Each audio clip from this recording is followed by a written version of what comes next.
Hello students, मेरा नाम है अरविंद शर्मा और गुडो जोनल सेंटर में आपका स्वागत है। आज की हमारी जो क्लास दोबारा से स्टार्ट होने वाली है एंड ये कॉम्प्लेक्स नंबर पर होने वाली है। कॉम्प्लेक्स नंबर पर आज जो क्वेश्चन होने वाला है that is going to be 15 number question और ये सवाल बड़ा ही आसान है। Argument of omega plus argument of omega का स्क्वायर की वैल्यू पूछी है क्वेश्चन नंबर 15 में। अब तक 14 क्वेश्चन हम कर चुके हैं एज वेल एज इसमें बहुत सारे कॉन्सेप्ट के पार्ट कर चुके हैं। मेरी जो इच्छा रहेगी ये, क्योंकि नया साल आज से स्टार्ट हो रहा है, ये 1 जनवरी 2024 आज से स्टार्ट हुआ है, तो कोशिश करेंगे कि हम इसमें कंसिस्टेंट रह पाए। कंसिस्टेंसी एक्चुअली बहुत ज्यादा आवश्यक है। अब बहुत सारे काम रहते हैं जिसकी वजह से शायद कंसिस्टेंसी नहीं बन पाती है, तो उसके लिए बहुत खेद है, बहुत दुख है मुझे। चलिए कोशिश करते हैं कि ये सवाल हमसे हो पाए। ठीक, I wish a happy new year to all, to my group members या फिर जो भी हमारी वीडियो को देखते हैं उन सभी को बहुत बहुत हैप्पी न्यू ईयर और वो बहुत मेहनत करें ताकि वे तरक्की कर सकें। हमने इसके केस में क्या क्या जान सकते हैं वो हम देख लेते हैं एक बार। 1 प्लस ओमेगा स्क्वायर की वैल्यू होती है 0, तो ये क्वाड्रेटिक इक्वेशन बनकर के निकल करके हमारे सामने आती है। Omega square plus omega plus 1 equals to 0। इस पर हम धाराचार्य का फॉर्मूला या क्वाड्रेटिक फॉर्मूला लगा करके ओमेगा की वैल्यू निकाल सकते हैं। Minus B plus minus root B square. B की वैल्यू जो है वो 1 है, ए की भी वैल्यू 1 है और सी की वैल्यू 1 है। B square minus 4ac upon 2a, और यहां से a की वैल्यू फिर से यहां पर बना जाएगी और माइनस 1 प्लस माइनस 1 का square minus 3, 1 minus 4 minus 3 upon 2, यानी कि minus 1 plus minus root minus 3 upon 2। इसका मतलब minus 1 plus root 3 upon 2, root 3i upon 2, और एक वैल्यू आती है minus 1 minus root 3i upon 2। ये दो वैल्यूज आपके सामने निकल करके आती हैं। आप इसमें से एक को ओमेगा कह देते हैं, को ओमेगा स्क्वायर कह देते हैं। इन वैल्यूज को देखने के लिए, इनका आर्गुमेंट देखने के लिए हमको इनके कोऑर्डिनेट कुछ समझना पड़ेगा। कोऑर्डिनेट समझना बड़ा ही आसान है।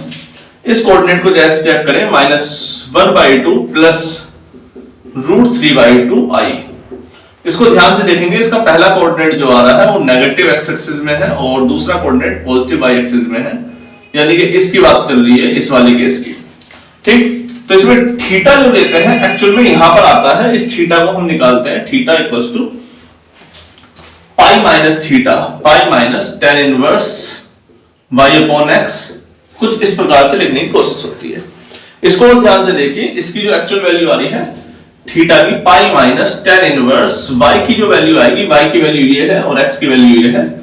y हो गया रूट 3/2 अपॉन, अब आप बोलेंगे सर यहाँ पर तो -1/2 है, उस -1/2 को मैं यहाँ रखता हूं, लेकिन -1/2 जब नहीं रखेंगे जब यहां पर पाई माइनस करा हो आपने। जब आप पाई माइनस नहीं कर रहे होंगे तब रखेंगे, तो इसमें मोड लगाकर रखा जाता है। तो pi minus tan inverse root 3, ये आपका फिलहाल में सॉल्यूशन यहां से आया, क्योंकि 2 से 2 बढ़ जाएगा, आपका रूट 3 यहां पर बच जाएगा। ओके, दूसरे केस को और एक बार इसे चेक करते हैं। इसका क्वाड्रेंट आ रहा है माइनस, ध्यान से देखेंगे तो -1/2 माइनस रूट 3/2i। दोनों ही केस में चेक करें तो ये भी माइनस में है, x भी, और y भी माइनस में है, दोनों केस माइनस में है, यानी कि हम बात कर रहे हैं, अच्छा ये वाला यहां से आगे दिखाई नहीं दे रहा है, ठीक है, तो ये हम चेक कर लेते हैं। दोनों ही केस माइनस में जा रहे हैं, इसका मतलब क्वाड्रेंट, इस वाले क्वाड्रेंट की बात हो रखी है, थर्ड क्वाड्रेंट की। ऐसे केसेस में थीटा जो आएगा वो आएगा -पाई plus tan inverse theta. Theta का मतलब y upon x, y upon x। इसको और ध्यान से देखते हैं, इसकी थीटा की वैल्यू किस प्रकार से आई है। थीटा की वैल्यू आई -pi plus tan inverse y upon x। y की वैल्यू अगेन यही वाली आ जाएगी, -√3/2 अपॉन -1/2। ठीक, माइनस जब हम -पाई प्लस थीटा कर रहे हैं, यानी कि -पाई प्लस आर्गुमेंट z कर रहे हैं, तब माइनस से माइनस कट गया, 2 से 2 कट गया, ये आ गया -pi plus tan inverse root 3। थोड़ा और अच्छे से लिखेंगे, थीटा की वैल्यू आई है दूसरी -pi plus tan inverse root 3। अब आपको कंफ्यूजन है कि आर्ग्यूमेंट इन्होंने निकाले कैसे, अपनी मर्जी से कहीं पर भी पाई माइनस कर दे रहे हैं, कहीं पर भी माइनस पाई कर दे रहे हैं, ऐसा कुछ नहीं है। हमने आर्ग्यूमेंट के लिए अलग से कॉन्सेप्ट बनाया हुआ है। आर्ग्यूमेंट के लिए कॉन्सेप्ट नंबर 2 या 1, उनमें से ही कोई सा कॉन्सेप्ट होगा जो कि कॉम्प्लेक्स नंबर पर आधारित है। उस वीडियो को ध्यान से देखिएगा, आपको आर्ग्यूमेंट से रिलेटेड जितने भी डाउट्स होंगे आई थिंक सारे क्लियर हो जाएंगे। तो आर्ग्यूमेंट, इसमें से एक वैल्यू जो थी वो ओमेगा थी, एक वैल्यू ओमेगा स्क्वायर थी। इन दोनों के आर्ग्यूमेंट आपने निकाल लिए। पहले वाले का आर्ग्यूमेंट आया पाई माइनस tan इनवर्स √3, दूसरे वाले का जो आर्ग्यूमेंट आया है minus pi plus tan inverse √3। √3 से √3 कट रहा है, पाई से पाई कट रहा है, और इसकी जो वैल्यू आ रही है वो आ रही है 0। ठीक, ये केस ज्यादा टफ नहीं है, IIT JEE मेंस के हिसाब से भी शायद हल्का रह जाएगा, लेकिन समझने के लिए एक अच्छा केस है। कोई कंफ्यूजन तो नहीं बेटे? देखिए, डाउट्स का ये है कि हम डायरेक्टली अभी इंटरेक्शन नहीं कर सकते, तो इसके केस में हम क्या कर सकते हैं कि आप मुझसे कमेंट सेक्शन में डाउट्स अपने क्लियर करवा सकते हैं, वो ज्यादा बेहतर विकल्प रहेगा। ठीक, कृपया करके उसी के डाउट पूछें किसी भी वीडियो में जिसकी वो वीडियो हो या उससे रिलेटेड कोई क्वेश्चन हो तो। ठीक, केस नंबर 16 पर चलते हैं और क्वेश्चन नंबर 16 देखते हैं क्या है हमारा।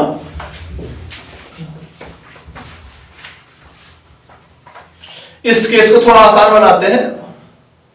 Mode z equals to 2, argument of z equals to π/6, then z equals to, ये केस बनता है। इसमें 4 ऑप्शन भी हैं, अगर आप चाहें तो 4 ऑप्शन मैं आपको सामने यहां पे दे सकता हूं। चलिए 4 ऑप्शन भी दिखाते हैं आपको। √3 minus i, √3 plus i, 1 plus √3i, 1 minus √3i। ये 4 ऑप्शन हमने आपके सामने रख दिए हैं। ठीक, आर्ग्यूमेंट z की जो वैल्यू आती है, ये वाला सवाल एक्चुअल में एनसीईआरटी लेवल का है, ये आईआईटी का बिल्कुल भी नहीं है, क्योंकि हम बहुत दिन बाद वीडियो बना रहे हैं, तो इसी वजह से मैंने एक क्वेश्चन थोड़ा सा इजी रखा है। कॉम्प्लेक्स नंबर की जो वैल्यू है z वो का केस आता है r cos theta plus iota sin theta, ये केस है एक्चुअल में। दूसरे शब्दों में आप z को लिखते हैं x प्लस आयोटा y, तीसरे शब्दों में लिखते हैं r sin थीटा, एक और लिखते हैं r e की पावर आयोटा थीटा। ये 4 तरीके से आपने इसको बना रखा है। कोई कंफ्यूजन तो नहीं है? हम कॉम्प्लेक्स नंबर को 4 ढंग से दिखा सकते हैं। उनमें से ये वाली जो वैल्यू है, क्योंकि थीटा दे रखा है, आर्ग्यूमेंट का मतलब tan थीटा दे रखा है, यानी कि थीटा की वैल्यू दे रखी है, ये मॉडुलस की वैल्यू दे रखी है, यानी कि r की वैल्यू दे रखी है। तो इसको ध्यान से देखते हैं, इसमें वैल्यू रखते हैं मोड r या mod z cos theta plus iota sin theta. ठीक, मोड z की वैल्यू है आपकी 2, cos थीटा की वैल्यू है cos π/6 plus iota sin π/6। cos π/6 यानी कि cos 30, 2 इंटू cos 30 की वैल्यू √3/2 प्लस आयोटा sin 30 की वैल्यू 1/2। 2 कॉमन ले लिया, √3 प्लस आयोटा आपका आंसर आ गया। ये केस नंबर बहुत ही आसान वाला केस है। क्वेश्चन नंबर 2 आपका कंप्लीट होता है। क्वेश्चन नंबर 16, नेक्स्ट केस जो बनेगा वो बहुत जल्द बनेगा, क्वेश्चन नंबर 17 और 18 पर। देखिए बेटे, एक सीधी सी बात है, अगर हमारी 215 या 16 वीडियो डल चुकी हैं और सब्सक्राइबर है 150, उसका मुझे कारण पता है। कारण है एक व्हाइट बोर्ड थोड़ा सा अच्छा ना होना या फिर सवालों का थोड़ा सा टफ होना। देखिए, सवाल तो टफ होने ही चाहिए, हकीकत बात तो यही है। अगर क्वेश्चन टफ नहीं रखेंगे या हल केवल इजी पीजी से केस कर देंगे तो फिर कोई फायदा नहीं है। तो एटलीस्ट उन बच्चों तक शेयर करें जिनके मतलब कि ये वीडियो हो। आज के लिए इतना ही, नमस्कार।